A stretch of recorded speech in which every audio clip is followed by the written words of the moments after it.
Hello everyone, welcome back to another Random Friday. Today I'm going to take a look at some of my late father's interesting stuff.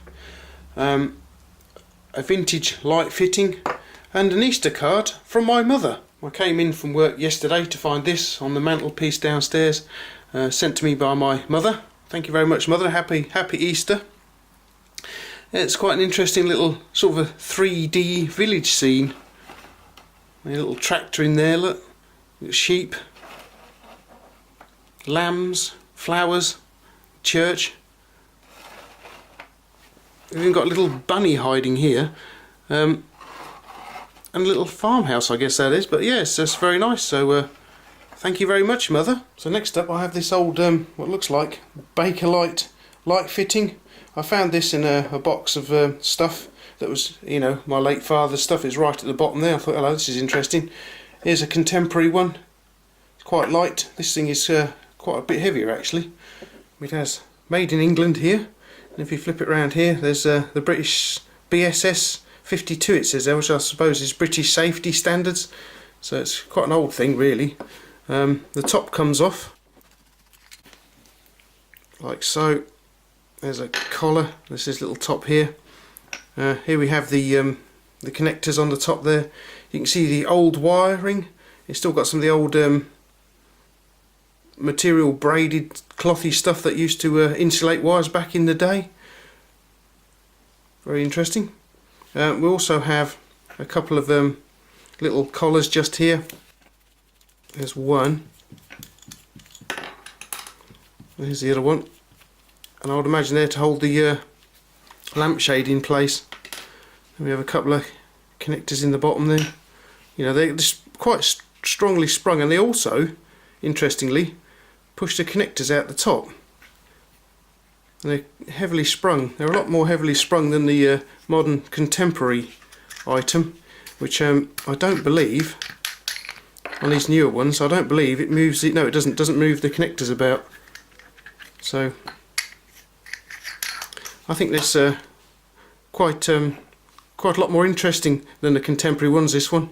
When we put the top back on, you can actually see there's like a little cutout here and a little protrusion just here. There's on both sides to stop it rotating around. Hopefully you can see that, guys. Then we put the collar back on, screw it down. My late father spent many years in the army doing all sorts of things he didn't really speak about, to be honest with you.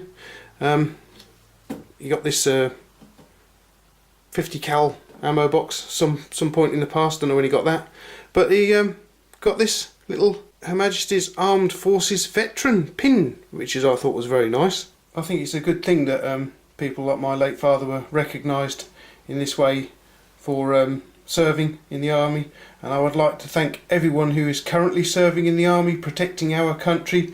Thank you very much to everyone who's serving at the moment. I can remember this little tin box from years and years, in fact decades ago. My late father was into technical drawing at some point in his career. He used to draw stuff out, you know, he had all the kit, and this is just some of it in here. We've got, what have we got in here then? Well, propelling pencil, what looks like another propelling pencil. Compass here which you can draw with. You can it's got its own little lead in there which you can replace from here, I would imagine. Whole pack of unused leads that look brand new to me. Yeah, just open this up, and I'm not sure, I've not done a lot of technical drawing, but father was very good at it apparently. And we've got these clips as well.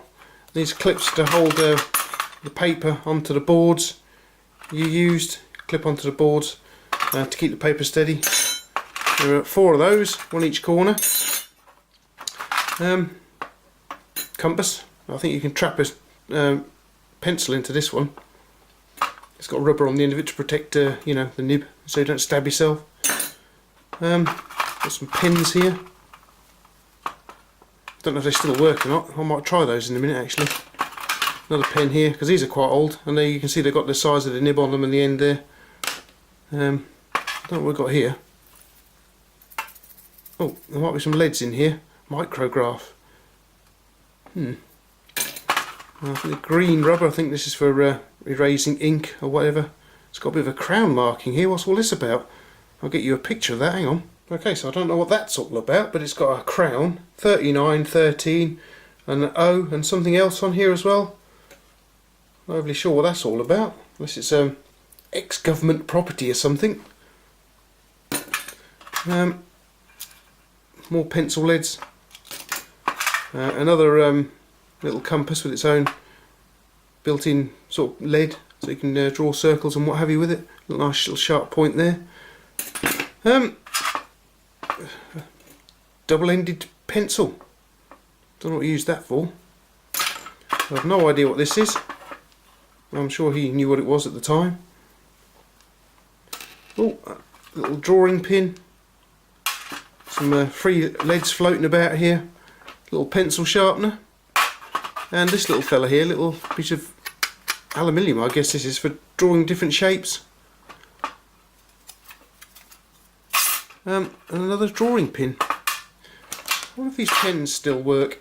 This is another pen from my late father's. I remember this one from years ago. It wasn't in this kit, by the way. It was given to me separately, but it's going to go back in here, I think. I don't think this one works anymore, but it's got some very, very fine points on the end, and it's double-ended as well, so we can flip it round. Oh, don't want to do that one. There we go. It's got a very fine point that end. It looks like it comes apart. Oh, I see. Ink cartridges, and they're dry as a bone. So I'd imagine there's one at the other end too. Yep, dry as a bone as well. These were this was something else he used to use quite a lot during his work, his drawing and what have you. And I was never allowed to mess about with this thing, just in case I broke the tips off of it. But yeah, blimey, that was a long while ago now. So that can go in there. Do these work? I have no idea the last time these were used or even looked at. Let's have a look at this one. Well, that one still works after all this time. What about this one here? This is 0.01, so I suppose it would be a fairly fine tip. And it is. Does it work? Just about. I think it does. It's really, really fine actually. Yeah, look at that. Okay. Next, this one is 0.3. Bit fatter possibly, maybe. Yeah, a bit thicker tip on this one.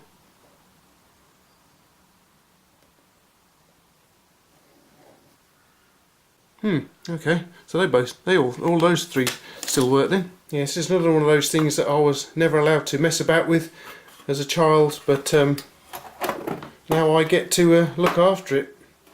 Right, what's next? Well, Dad's old cine camera. Still got the old box for the case. Here we go. Chuck it over there for a minute or two. And here it is, in its little leather case, possibly. Might be leather. It's got Kodak written on the top there. I think what we ought to do is get it out of here, guys.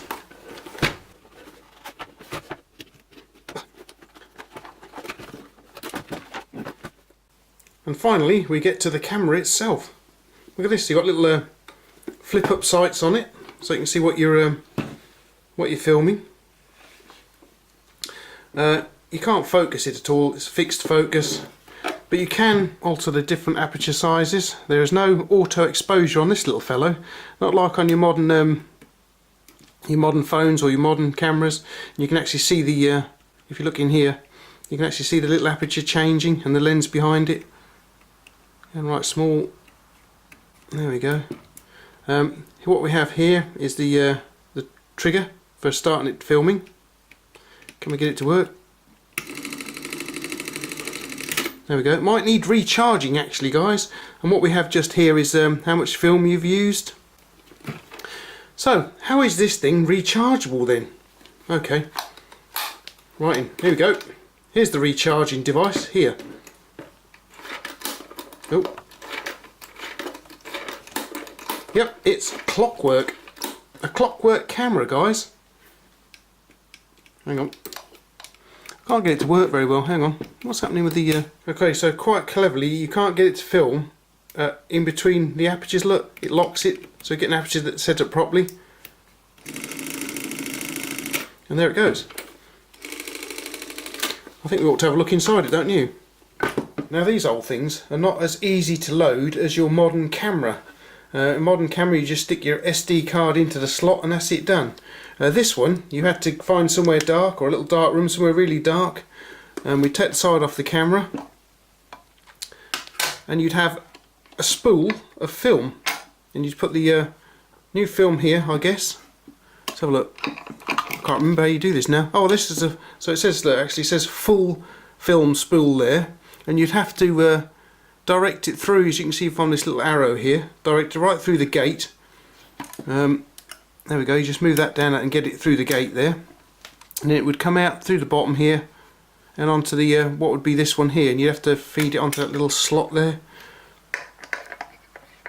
Can we get it on? There we go. There we go, it's on. So the film will have to come round and round and through onto this one here. There we go. You can see it actually working, pulling the film through, feeding the film through, pulling it off the spool here. The gate would open and close. Don't know if you can actually see that on this camera, can we? Unfortunately, you can't see the gate in this camera because the this thing that keeps the film flat against the gate here, the focal plane there. You can't see it, so we won't be able to see it working, unfortunately. But yeah, that's how you have to do it back in the day. And what you'd have, this is what they call standard 8. So you'd have, you can see how wide the reel is, and you'd find yourself a dark room. You would load the film through the camera like we've just explained, and then you'd shoot half the reel, and it'd start flapping around in here, and that'd be the end of that side of things. You'd have to find somewhere dark again, flip it over so this was up there, feed it round onto the spool you just had up here, and then film the second half, right? And then you send it away for development, and they would develop the film, splice it in half, as in down that away, and you'd get, instead of this wide film, you'd get some really narrow film back. So basically these would start out as like, shall we say, maybe 10 feet of film on here, and when you get it back, it'd been spliced down the centre and then joined end to end. You'd get 20 feet of 8mm back, shall we say. Can't remember exactly what it was. I do actually have some footage, some film footage somewhere, but for the life of me I can't find it to show you guys.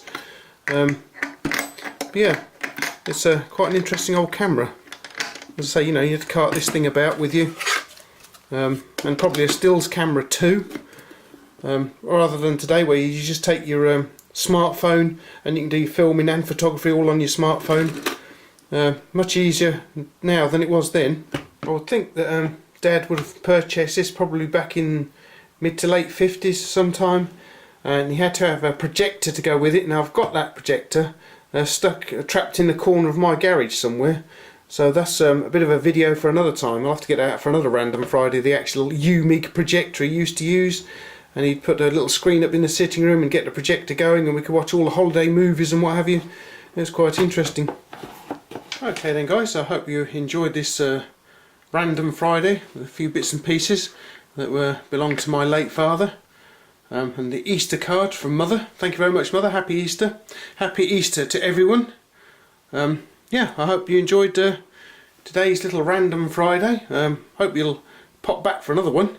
And I'll see you laters.